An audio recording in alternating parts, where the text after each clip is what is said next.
அனைவருக்கும் ஸ்தோத்திரம். இந்த நாளை தொடர்ந்து தொடர்வதாகத்துல சங்கீதங்களின் புஸ்தகம் 11வது பகுதியை தொடர்ந்து வாசிக்கலாம். திருப்பாடல்கள் 11. ஆண்டவரின் நம்பிக்கை. பாடகர் தலைவருக்கு தாவீதிற்கு உரியது.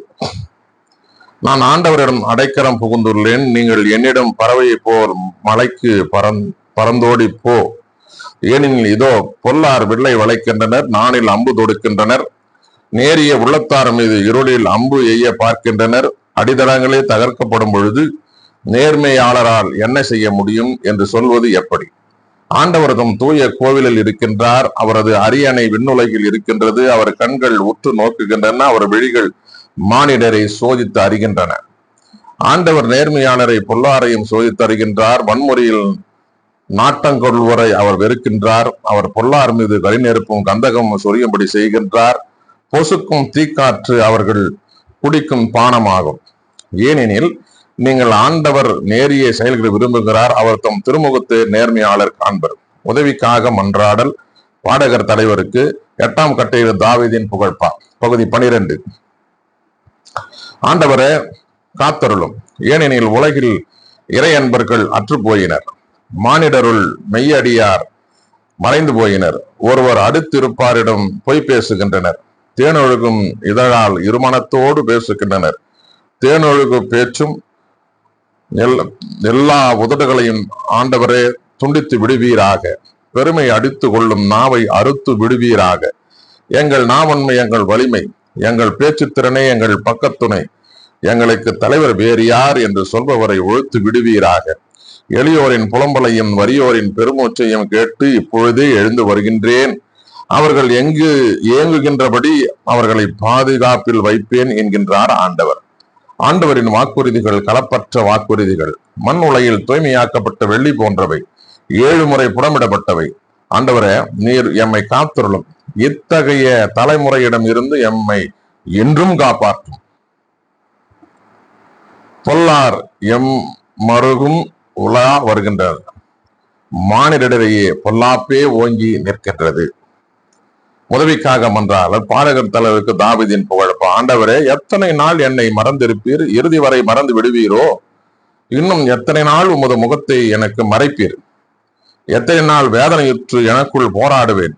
நாள் முழுதும் என் இதயம் துயருறுகின்றது.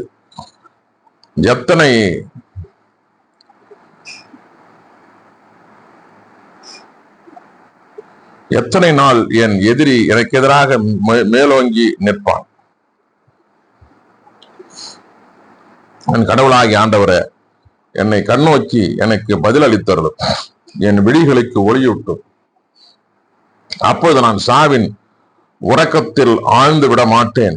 என் எதிரி நான் அவனை வீழ்த்தி விட்டேன் என்று சொல்ல மாட்டான். நான் அவனை வீழ்த்தி விட்டேன் என்று சொல்ல மாட்டான். நான் வீழ்ச்சியுற்றேன் என்று என் பகைவர் அக்களிக்கவும் மாட்டார். நான் உமது பேரன்பில் நம்பிக்கை வைத்திருக்கின்றேன்.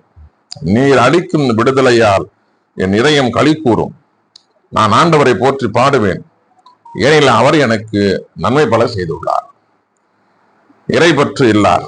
பாடகர் தலைவருக்கு தாவீதுக்கு உரியது. 14ஆம் பகுதியை தொடர்ந்து வாசிக்கலாம். கடவுள் இல்லை என அறிவிலிகள் தம் உள்ளத்தில் சொல்லிக் கொள்கின்றனர். அவர்கள் சீர்கெட்டு அருவருப்பான செயல்களில் ஈடுபடுகின்றனர். நல்லது செய்வார் எவருமே இல்லை. ஆண்டவர் விண்ணகத்தில் நின்று மானிடரை உற்று நோக்குகின்றார். மதிநுட்பமுள்ளோர், கடவுளை நாடுவோர் எவராது உண்டோ என பார்க்கின்றார். எல்லோரும் நரி பிறந்தனர், ஒருமிக்க கெட்டு போயினர். நல்லது செய்வார் யாரும் இல்லை, ஒருவர் கூட இல்லை. தீங்கிழைக்கும் யாரும் அறிவை இழந்து விட்டார்களோ? உணவை விழுங்குவது போல் என் மக்களை விழுங்க பார்க்கின்றார்களோ?